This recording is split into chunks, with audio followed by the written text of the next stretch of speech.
Oi, bom dia, boa tarde ou boa noite para quem está vendo essa programação virtual do CCBNB. E eu quero iniciar essa fala agradecendo, né, essa construção artística que o CCBNB continua a deixar existir diante dessa pandemia, né. Acho importante essas questões artísticas não serem esquecidas, porque elas vêm sendo esquecidas já há algum tempo. Então, eu gostaria de agradecer, né, ao Centro Cultural Banco do Nordeste por essa oportunidade de mostrar, durante esse tempo que nós vamos conversar aqui, adentrar em um tema assim, que é bastante importante na minha vida, já tem alguns anos, e que eu quero falar aqui sobre as conjugações do verbo ser, né, que está nessa programação oficial. Bom, então, eu fico pensando aqui com vocês que estão aí do outro lado, né, como a gente conjuga, né, esse verbo ser, como eu consegui conjugar, estou conjugando esse verbo ser na minha vida. Na realidade, eu acredito que tudo nasce do lugar de onde eu vim, né, dos lugares por onde eu passei, da cultura por onde eu adentrei, né, e da cultura onde eu fui ensinada a estar. Né, isso é muito importante para mim e eu quero ressaltar muito. E a primeira questão que vem na minha mente é a família, né, porque acredito que a família é realmente o berço da nossa existência, não nossa família, não apenas nossa família de braço, da minha mãe que me teve e do meu pai, né, dos dois que me tiveram, como meus irmãos, e toda uma construção também social, né? Além dos familiares, tios, avós, tem uma construção social que me faz existir, né? Que me faz estar nesse lugar de entender o que é esse verbo ser. Então, eu sou de família de descendência, né? Na realidade, eu tenho no meu sangue aí a questão indígena, porque eu sou de Aracati e lá nós temos as tribos, né? Não existem índios assim remanescentes oficialmente ditos que são, né?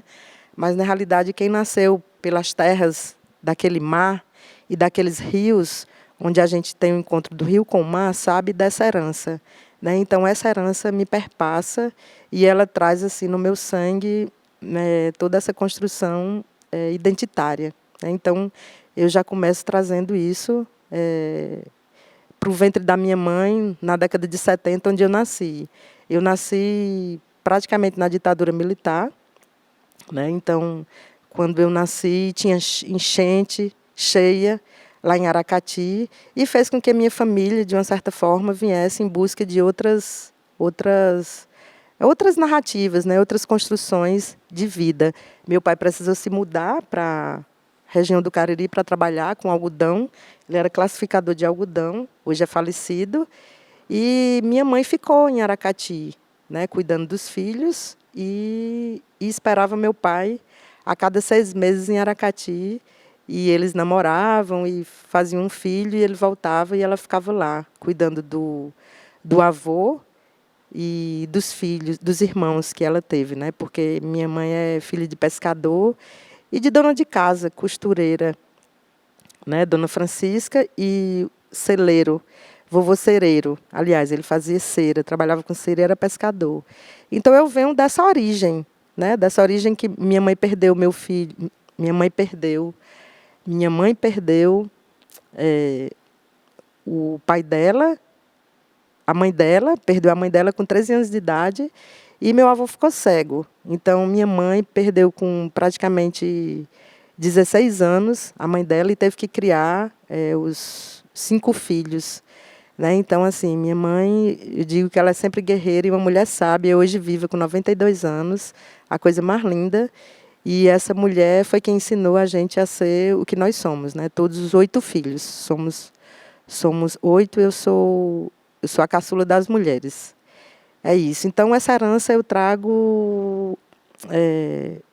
Minha mãe sofria muito com as questões da cheia, né, em Aracati.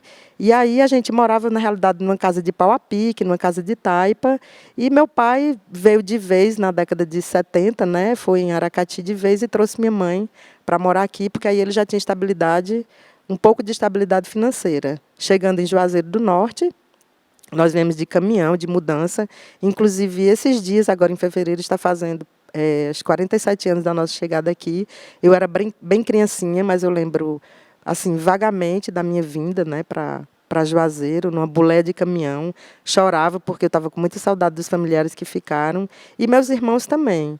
E meus irmãos vinham debaixo de uma mesa se protegendo do sol, nesse caminhão, né? Então, é um pouco essa história que surge da minha vida, né? Então, e aí a gente ficava voltando lá sempre, em Aracati, né? Nos carnavais, principalmente, ou nas férias, e íamos desbravar aqueles rios e aqueles mares com a família, né? Sempre em meio à festa, em meio a uma mesa gigante de mais de 15 metros, na casa da minha avó, que recebia todos os netos e tios, irmãos, uma família. Minha avó tinha praticamente 25 filhos, entre 23 e 25 filhos, naquela época, né? Então, a vovó Virgínia e o vovô Uchoa, que são os pais do meu pai.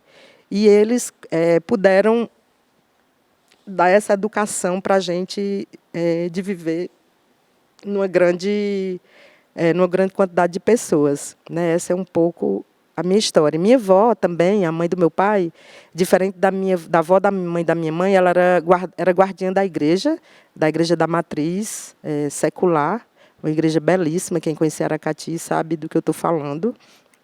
E ela guardava, era muito católica, todos tinham que andar na risca do que ela fazia, todos os filhos dela, os netos, bisnetos, quem ela conseguiu, né? Quando ela faleceu, eu tinha 14 anos de idade, eu acredito, por aí.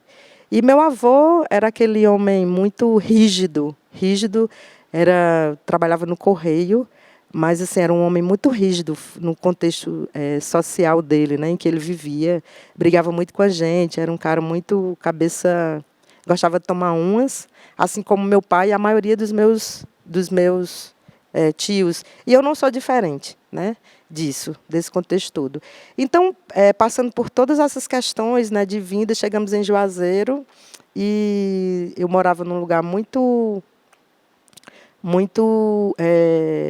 envolvido, né, com as questões das romarias de Juazeiro, que foi no bairro Franciscanos. Então, foi praticamente, não foi a primeira casa onde nós moramos, em Juazeiro, mas foi a que me marcou mais, porque eu já passei, já vinha saindo da fase de criança para a adolescência, e aquilo ali me despertava bastante. Nós brincávamos com os romeiros, eu e meus irmãos, principalmente eu e minha irmã. A gente participava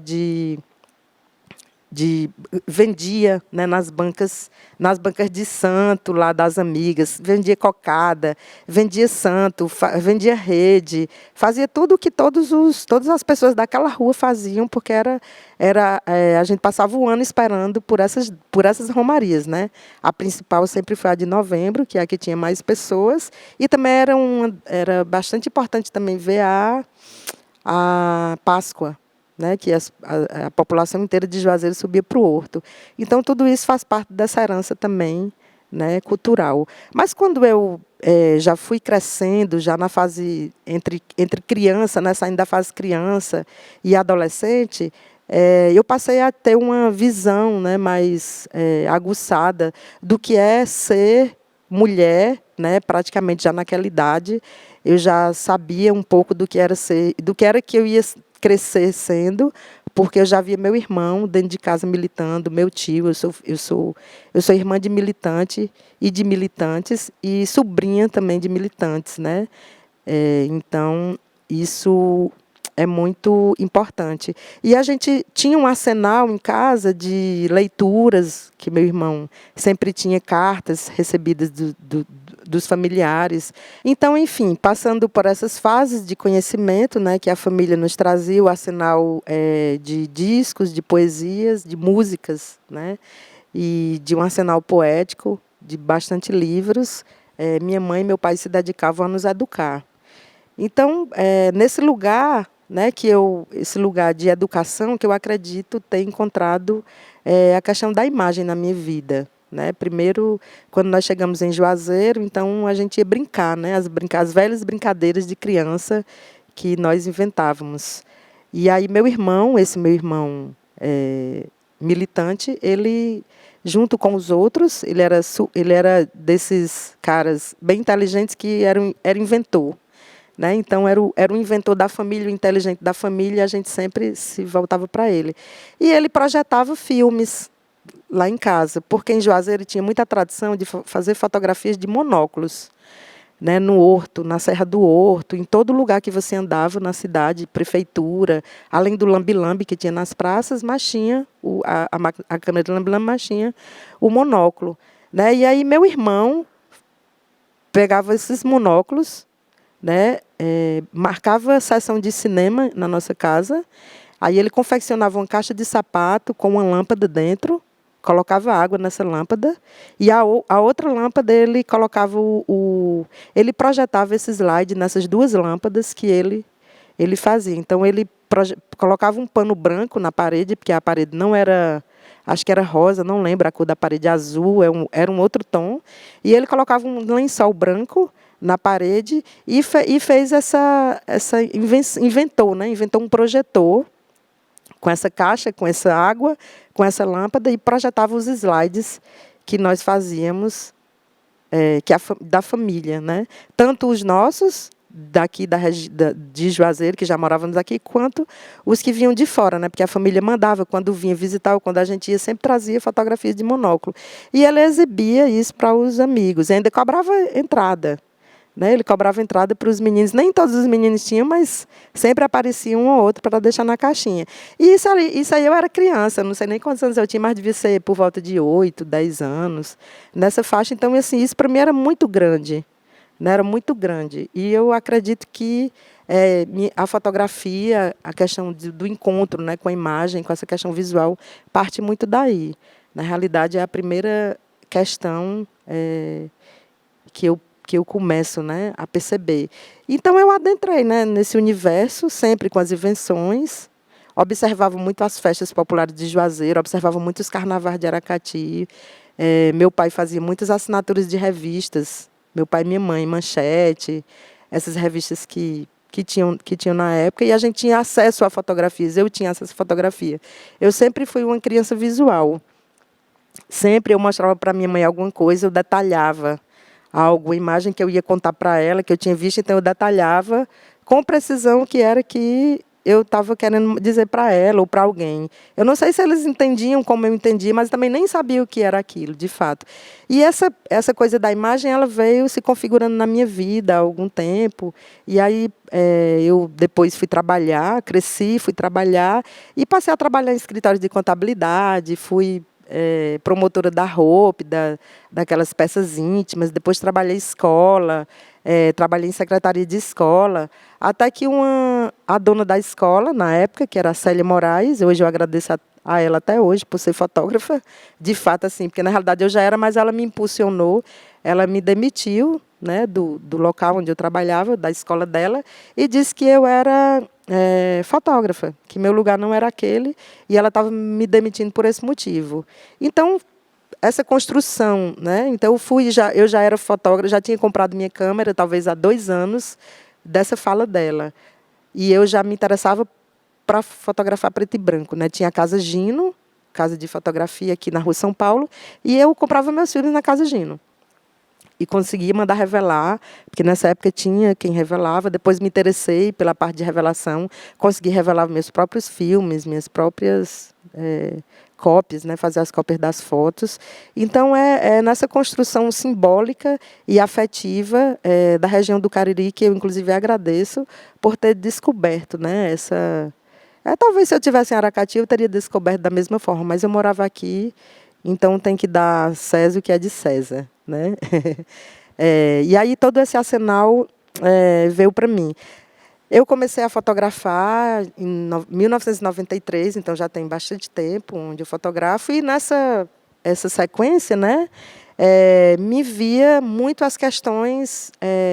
Eu comecei a observar que no meu material tem muita mulher, muitas mulheres romeiras, né? Mulheres que cuidavam da casa, mulheres que faziam várias coisas, que estavam na vida, né? O cotidiano, as vendedoras de flores, bancas de... Então, assim, eu sempre tinha aquele destaque para a questão da mulher.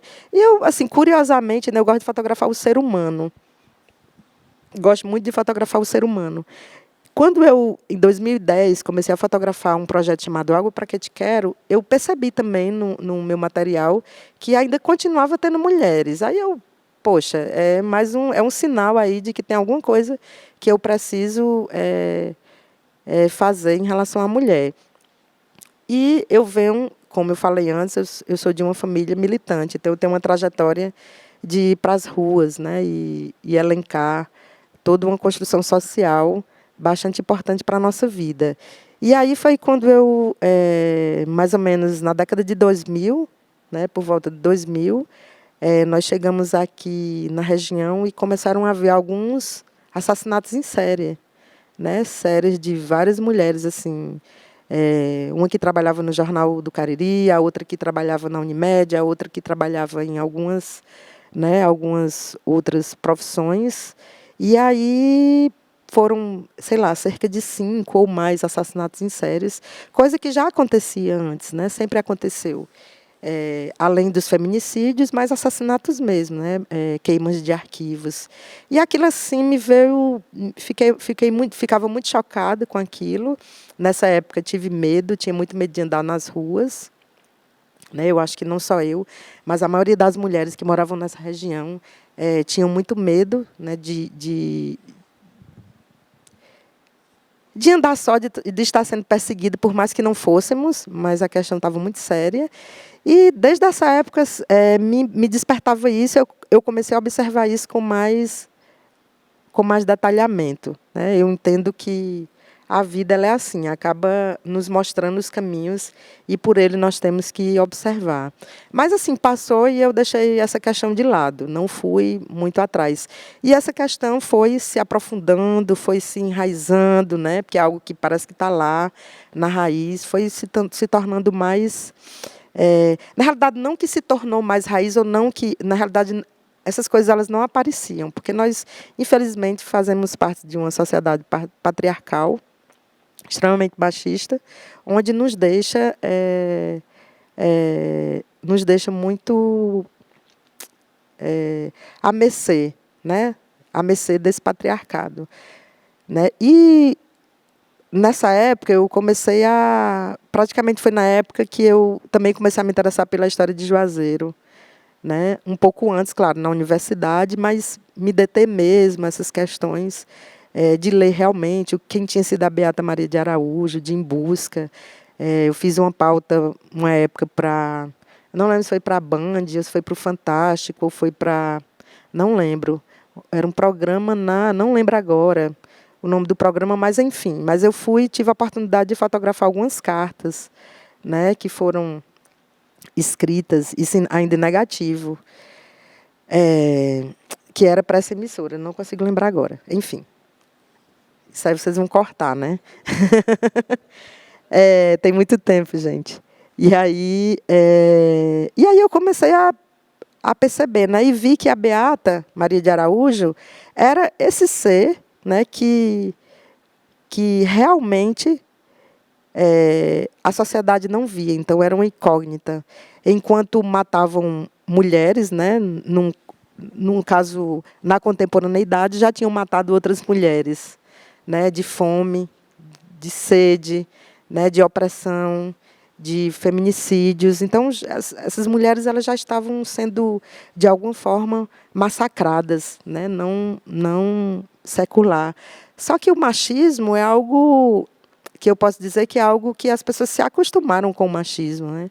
As mulheres, principalmente, se acostumaram ao machismo e os homens se acostumaram mais ainda, porque as mulheres entendiam que ficar com os seus maridos, né, sendo abusadas psicologicamente e sexualmente, era algo normal, porque a família depositou toda a confiança, né, a questão dos filhos, a questão da própria educação. Então, aquilo que era educação,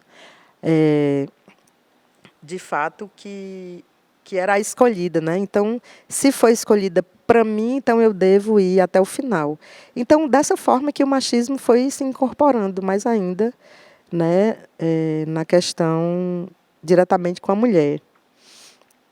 E na contemporaneidade não é diferente. Inclusive, na contemporaneidade, eu acredito que não é que exista mais, é que nós vemos mais. E o filme Verbo Ser nasceu exatamente daí, né? Nasceu porque eu venho observando que existem vários movimentos, né, de mulheres nessa região, que é onde tem mais feminicídio. Eu não vou trazer números para vocês nesse momento, né, porque eu acredito que os números estão aí e quem nos assiste precisa saber desses números, certo? Mas o que eu trago aqui é a palavra. Né? E essa palavra, eu estou trazendo essa palavra, na realidade, o que partiu, né, desse pensamento, dessa conjuntura social para o filme. Né? Então, eu diria que Verbo Ser parte disso, parte dessa averiguação das ativistas. Né? O que eu observo é o meu primeiro longa-metragem, e aí um longa-metragem é algo... não é muito fácil de fazer. Na realidade, nem um curta é fácil. Nem um curta de 1 minuto é fácil. Mas um longa-metragem ele é mais complexo, porque aí eu vou trabalhar com várias questões. A principal questão que eu trago no Verbo Ser é a questão do ativismo, né, de mulheres ativistas na região do Cariri. Porque foram através dessas ativistas, de várias frentes de mulheres na região, onde... nasceu toda essa organização, né, de manifestações, essa organização de núcleos, na organização de células, né, onde essas mulheres têm o comprometimento de defender outras mulheres, né, têm o comprometimento com a sororidade. É importante ressaltar, inclusive, essa palavra sororidade, que é o que nós precisamos mais. Existem mulheres que não possuem sororidades, mas esse grupo de ativistas que se encontram na região do Cariri, como Frente de Mulheres, como Grunec, Pretas Simoas, outras mulheres que não se enquadram de forma nenhuma em nenhum desses grupos, né, fechados, Conselho da Mulher, Conselho LGBT, LGBTQI+, né? E outras também que não se enquadram nisso, né? Então eu estou em busca nessa perspectiva, né, desses anos 2000, início de anos 2000, que começa a despertar. Mas eu realmente começo a fazer o filme, a buscar definitivamente o que é que eu quero e quando eu ia, a partir de quando eu ia pesquisar, foi em 2016, que de fato eu disse, não, espera aí, isso me incomoda, então é preciso falar disso. Né? Preciso entender o que é que essas mulheres fazem, preciso entender o que é que essas mulheres querem dizer, preciso dizer o que é que essas mulheres querem repassar, porque elas lutam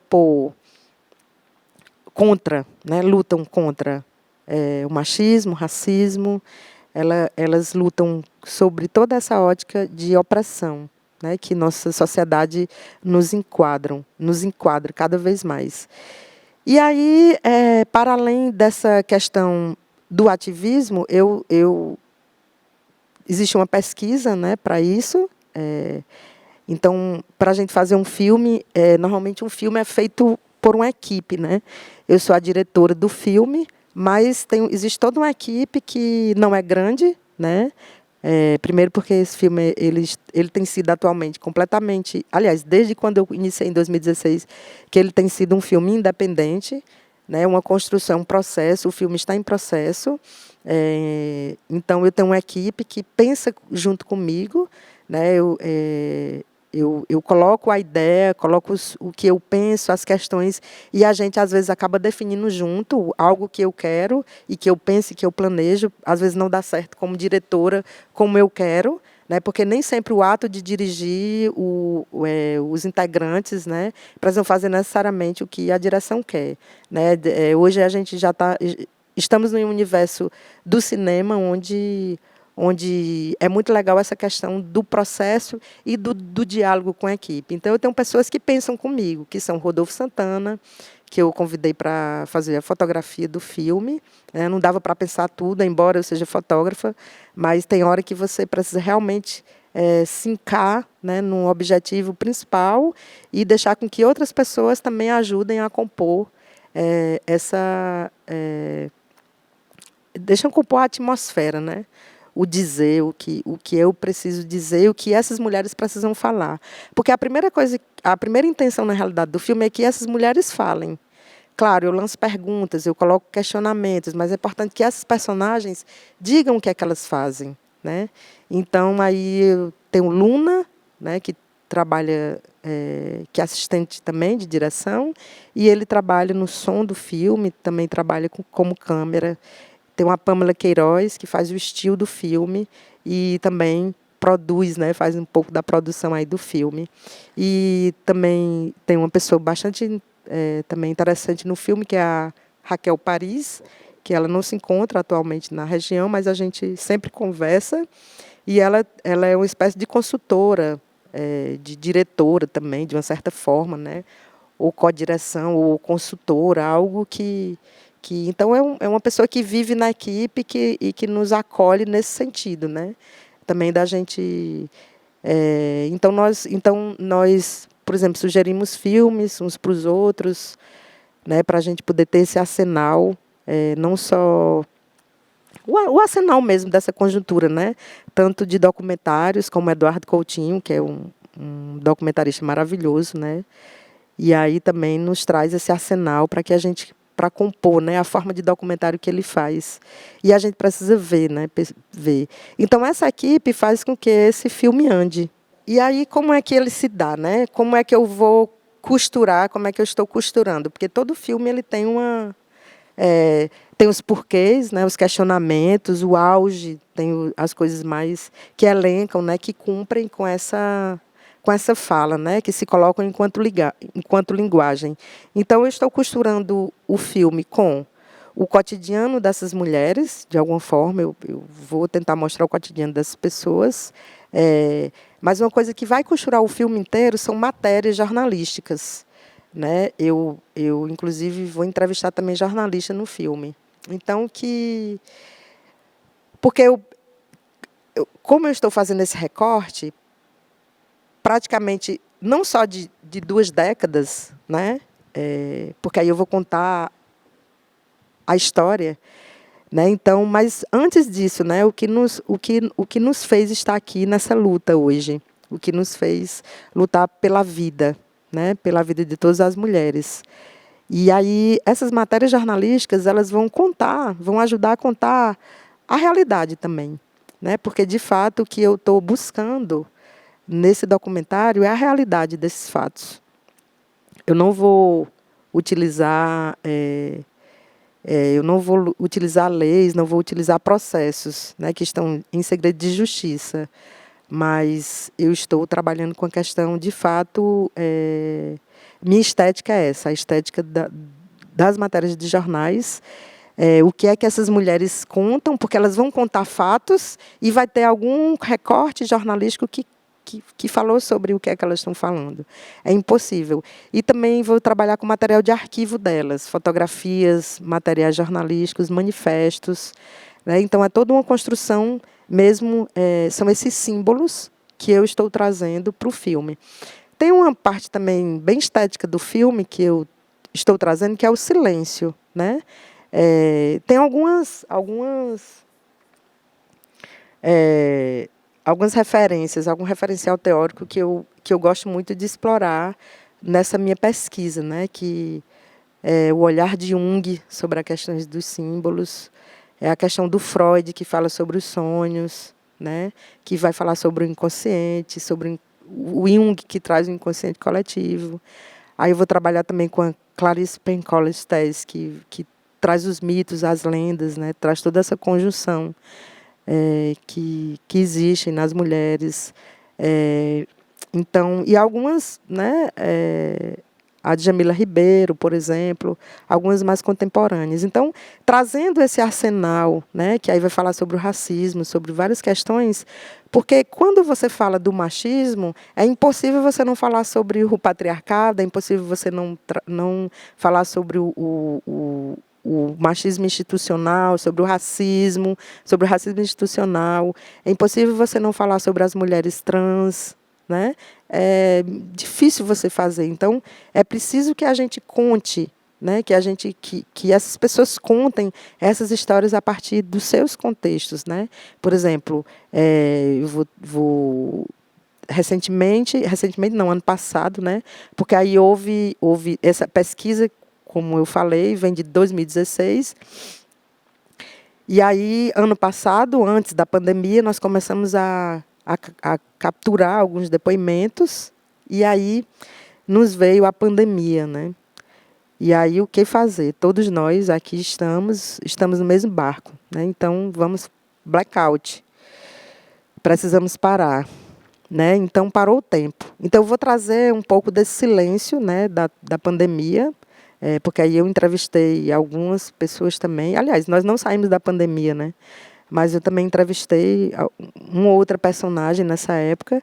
Mas a gente precisou realmente frear, porque, primeiro, a gente não tinha como fazer algo se nós poderíamos estar colocando em risco, né, nossa saúde. Então, todo cuidado. A primeira coisa que eu pensei foi na equipe, né? Antes de qualquer coisa, eu pensei na equipe, no deslocamento. Na época, o Rodolfo ficou grávido, junto com a Dávila, são pessoas maravilhosas. Então, eu pensei neles também, né? Porque aí ele precisava proteger a Dávila, né? Então, tem toda essa questão que a gente também tem que pensar. E aí, agora, né, retomando, depois de praticamente um ano, não um ano parado completamente, mas nós fizemos alguns takes, algumas imagens para poder compor o filme sobre esse silêncio, né, que possivelmente causou a pandemia. Eu já trabalhei em longa-metragem, mas nunca fiz um longa, né, então é difícil você contar uma história dessa numa linha do tempo que seja um curta-metragem, né? Inclusive, estava tentando editar um trecho para fazer um pequeno curta de 5 minutos, mas é difícil você querer transformar um longa em algo de 5 minutos ou algo, né? Então, não é que seja grande, o nome longa, né? Porque é longa, realmente demora, mas o que é que esse longa vai nos permitir ver, né? Vai nos permitir ouvir, vai nos permitir ter interesse pela causa, porque é também uma questão de fazer com que essas vozes cheguem, né, mais rápido. Eu não tenho, claro que eu tenho intenção de participar de festivais, de mandar, né, de fazer a distribuição, mas minha maior intenção nesse momento também é que ele, assim que puder, né, se a gente conseguir pelo menos essa vacina em 2 anos, mas que esse filme, depois de lançado, ele possa chegar nas comunidades, e principalmente nas comunidades, não só nas comunidades mais baixas, né, mas é principalmente essa que sofre, é essa que não tem dinheiro, é essa que não tem alimento, é essa que o marido muitas vezes está dentro de casa sem trabalhar. Muitas vezes quem sai de casa para trabalhar é a mulher. Quando ela chega cansada, ainda tem a terceira jornada, né, de trabalho, cuidar dos filhos e cuidar do marido. Aí o marido chega bêbado e usa a desculpa que bebeu para bater na mulher, né? Então, todas essas questões eu estou trazendo no filme. Existem alguns personagens que elas possivelmente não apareçam, que aí eu vou tentar trabalhar um pouco com aquela coisa do jogo de cena, do Eduardo Coutinho, mas fechando, né, dando blackout completamente na personagem, porque vão ter 2 personagens, ou pelo menos 3, gostaria de 3, mas não sei se dá certo 3, porque eu estou ouvindo as histórias mais difíceis também, para colocar, porque não dá para falar de violência sem entrevistar alguém que foi realmente violentada, né? Recentemente, só para vocês terem uma ideia, recentemente eu tentei entrevistar uma mulher que ela foi, em 1999, ela foi agredida pelo marido e ela levou mais de 20 facadas, inclusive no crânio, nos braços, em todas as partes do corpo, praticamente.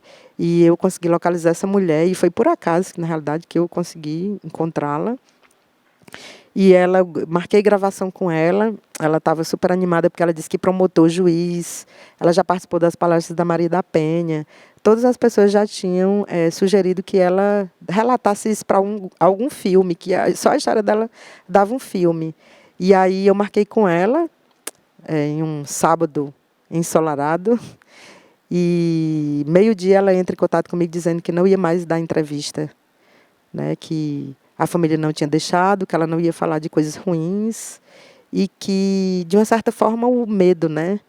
Então, o silenciamento impede que essas mulheres, de fato, falem, né? O silenciamento mesmo por medo de serem assassinadas, de serem violentadas, de serem criticadas pela sociedade também, né? De ser criticada dentro de casa, como ela foi, né? Por falar o que ela realmente tem direito de falar. E ela já é uma mulher adulta, de, sei lá, mais de 50 anos de idade. Então, eu fico me questionando isso, né? Então, enquanto uma Beata Maria de Araújo, né, que está aqui do meu lado, precisou ser silenciada, né, na época do Padre Cícero, e o seu corpo foi, né, até hoje não se sabe onde está o corpo desta mulher.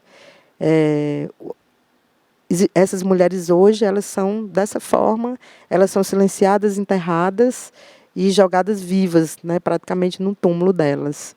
E assim, o filme conta sobre isso, fala sobre isso.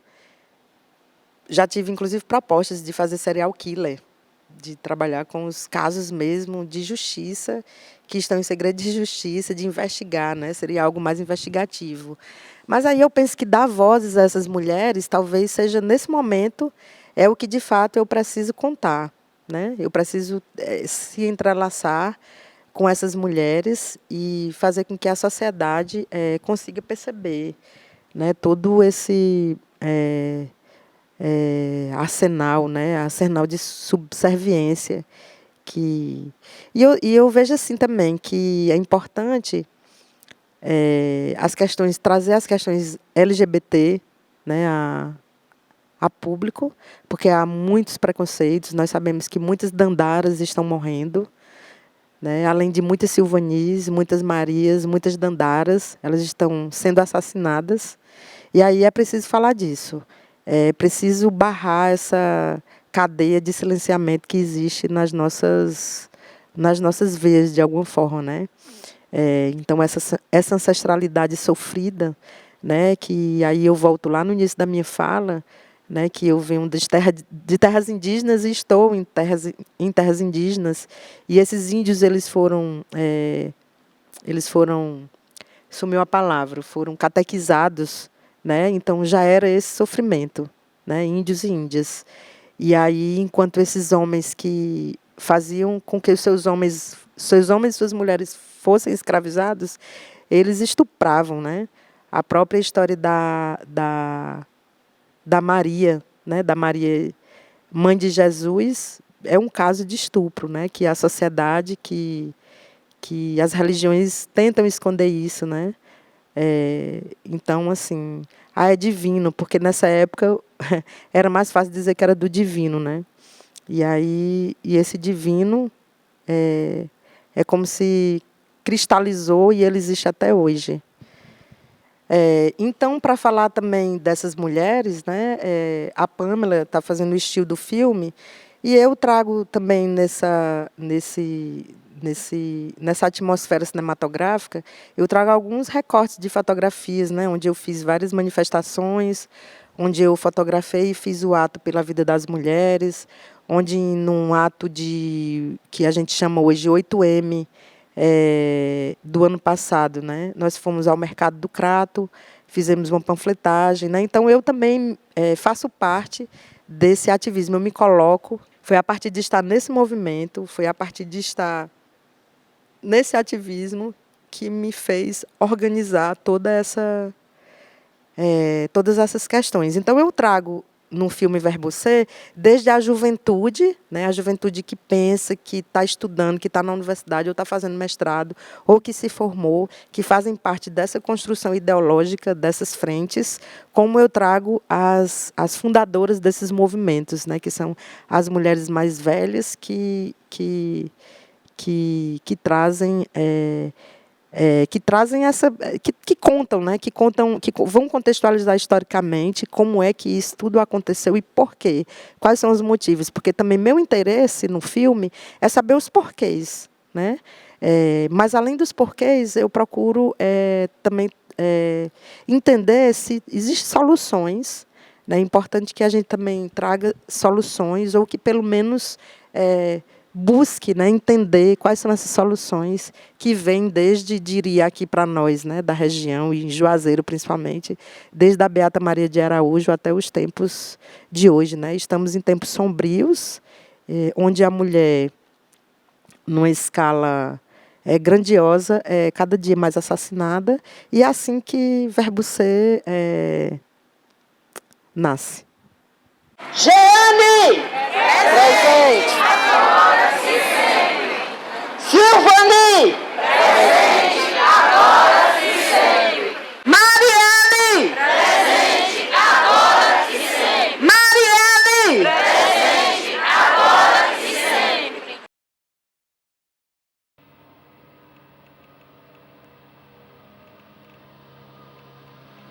O sol se pôs, mas amanhã há de nascer para mais um novo dia. Primeiro, para muitas de nós, para muitas mulheres, negras ou não negras, para muitas, é difícil dizer eu sou mulher. É complicado. Essa é uma questão que nós mulheres precisamos encarar, né? A rua é um sonho, sabe? É outra coisa, a gente tá na rua gritando contra isso, contra aquilo. E quando a gente tá dentro de casa, a gente vê essa questão da violência, é tão louco tudo isso que a gente não sabe a quem recorrer. E o patriarcado, dentro dessa estrutura de necropolítica, ele decide que quem deve viver são os homens. E que quem deve morrer somos nós, as mulheres. Ah, se eu pudesse te acalentar, e eu falo bem firme que é pra acreditar. Hoje não deu. Eu tenho direito à vida digna. E vida digna é ter trabalho, é ter moradia, é ter educação, né? São esses valores que a gente construiu. É viver bem é bem viver. O sol se pôs, mas amanhã há de nascer pra mais um novo dia.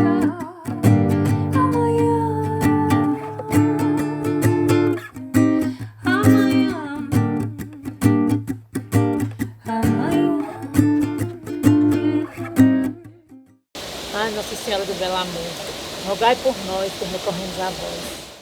Ok, eu gostaria então, nesse momento, de agradecer mais uma vez ao CCBNB. Quero agradecer a pessoa que está responsável, né, por essa atividade, dessa programação virtual aqui no Cariri, no CCBNB Cariri, que é a Thalita Feitosa, né, que é uma amiga já de longas datas.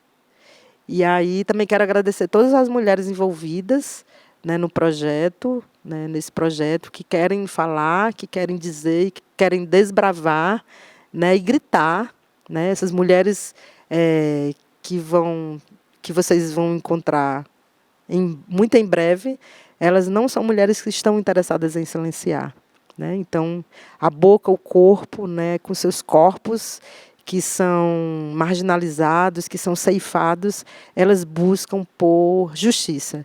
E é isso que o Verbo Ser quer falar, quer conjugar essa justiça através do cinema. Muito obrigado a todos, a todas e a todes. Bom dia, boa tarde, boa noite.